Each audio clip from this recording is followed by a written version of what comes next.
Here you have it, guys. This will be the last video for the Euro 2024 fantasy content. I'm going to most probably do a review video, but it's not going to be related about any picks, about any advices. It will be just a graduation video. Don't worry, I will be deadline streaming today, so stay tuned for the stream. I will be doing a deadline stream and then it will transform into a watch party, so we'll have a lot of fun and we'll be monitoring the final between Spain and England live, and we're going to see a lot of the things happening there live. I want to say thank you to all of you that have been involved with me during this Euro 2024 content. We still have one game left to address, and today I'm going to provide to you some deadline tips that I think are going to be helpful for you. First of all, I think this is obvious, but still, if you own a chip, don't forget to use it. You don't need to take the chips with you after the game. For today, it's going to be amazing. If you activate the chip, use it. I've prepared already a limitless draft wildcard slash best team. You can go and check it out later. It's Spain favorite, England favorite, and mixed. So three drafts are prepared for you, so you can pick between the best of the players. And I'm going to give my predictions today for the game. In my opinion, Spain are winning. Sorry for my English viewers, but just Spain feel like the better team and the better team performing. So I feel like they are going to win the game. So if you want, you can if you are not personally involved with England and you want to take the game seriously, not seriously to say, but to take my approach, I would suggest going with a mixed team with 6 Spanish guys and 5 English. I would invest heavily in Spanish defense. I would be going with 3 defenders. Let's go and see how my team will be most probably looking. So I'll be removing everyone that is out of the tournament so it not gets mistaken. Okay, now I have 1 English defender and 1 English goalkeeper. As you most probably guess, immediately I will be bringing in Carvajal and I will be bringing in Laporte. Those transfers are 99.9% sure. I want the ball recoveries from Laporte and the set piece threat for both of them, and I believe that they can do pretty well. Carvajal will be most probably facing Foden, so that means that he's not going to be facing a direct winger that is going to attack, attack, attack, attack. So it's going to be easier for him. In goal, I will be opting for my guy Simon. Not my guy, but yeah, I'll be going for Simon. Sorry, I cannot type in.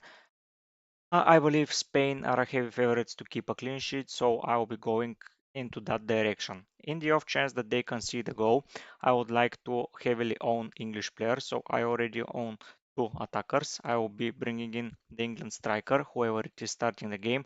I feel like it's going to be Harry Kane, but if he is injured and he is out, I'll be opting for Watkins or Tony, depending on who starts.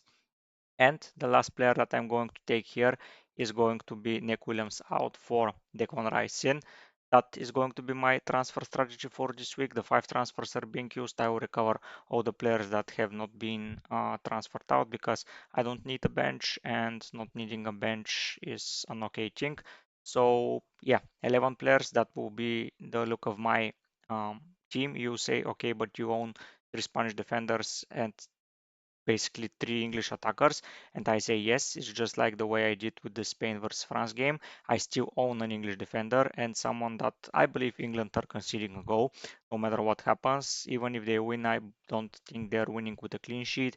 They have been conceding several goals so far, and Spain has been the best team so far in the tournament. So realistically, Spain are going to score, and I would like to have their attackers as well. Olmo and Jamal for me are their 2 best players and the 2 guys in form, especially Olmo.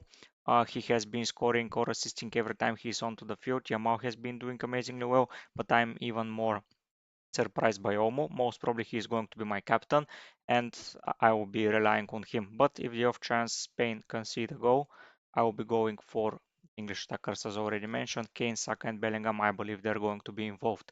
About Declan Rice, I'm going to bring him in because if England keep a clean sheet, I will get the 1 point and I will get the ball recoveries. Even if they don't, the ball recoveries are going to stand. So that means that we're going to have him there and basically receive 4 points for him. So if you want a captain that is going to be returning points 1000%, it's going to be Declan Rice. So if you want someone with a 4 point minimum but basically a 7 point maximum.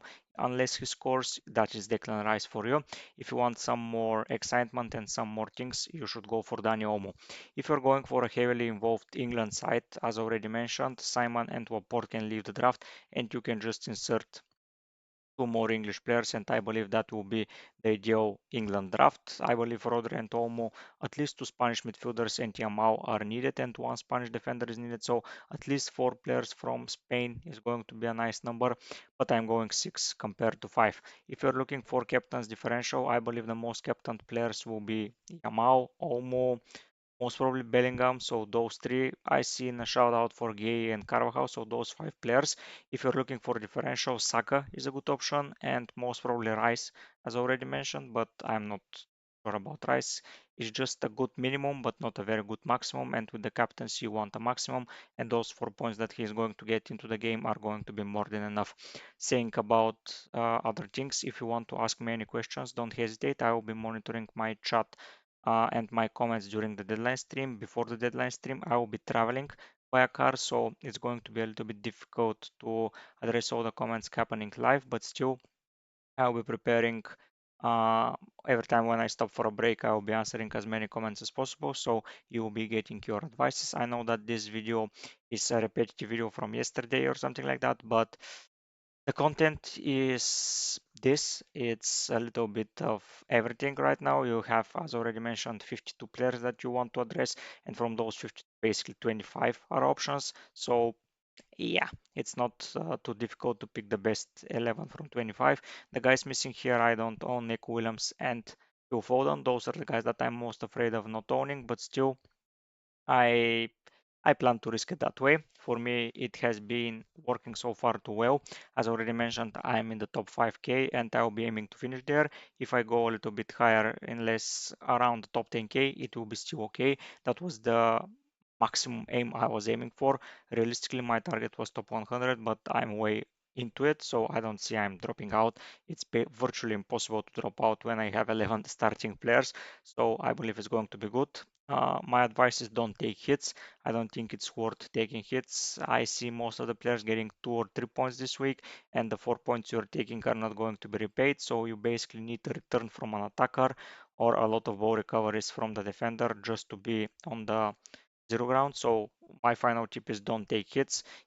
If you play with five players, it's going to be more than enough. Without one player, not with five players. With the five transfers, you can build a draft with at least 9 or 10 players and just get the best 9 or 10. You can drop maybe Laporte in defense. You can be opting with one less defender. You can be dropping most probably Rodri. It's a risky thing, but the 11th player in this team is Laporte, so I will be not too worried if I have to take him. If you want Pickford, stay with him. It's not worth taking a hit for a goalkeeper specifically. So yeah, those are my advices. I hope you enjoy them. I hope you like them. Thank you for being part of the journey. There is one last thing to do to be tuned for the deadline stream. So come, let's have a chat. Let's ask the questions you want to ask, and I will be answering everyone. Thank you for the support. Thank you for making my content relevant and not letting me speak only to the camera, but for someone in person that is behind the screen watching my videos. Once again, thank you. I want to congratulate all of you that have been performing far better than expected. For those of you that are a little bit annoyed or disappointed, don't worry, for the FPL season we're going to go even stronger. I will start preparing videos starting tomorrow for the FPL content, so we have around a month to finalize the squads and see. We don't have already the full prices, but we will be waiting. We will be on the verge of the game launch and I will be there. I will be preparing draft as good as possible. So yeah, stay tuned, be prepared, come and join the stream, subscribe, like, comment, turn the notifications on, all of those good stuff. But for now, guys, I'll be heading out. Bye.